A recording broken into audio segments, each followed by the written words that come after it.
Veliki šef pozvao je u toku protekle noći za drugare u salu za fizičko kako bi se obavilo izbacivanje. Voditelj Darko Tanasijević pozvao je nominovane za izbacivanje kako bi se obračunali u igrici koju je pripremio veliki šef. Dragana Burmazović, Alen Hadrović i Mišel Gvozdenović saznali su da neće imati igricu, te se Darko obratio voditeljki Dušici Jakovljević, koja mu je saopštila glasove publike koji su sabrani i obračunati u preseku.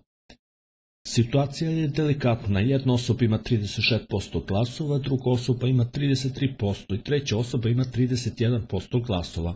Dakle, kao što vidite, svi ste blizu sa procentima, ali u ovom trenutku najviše procenata glasova gledalaca ima Mišel.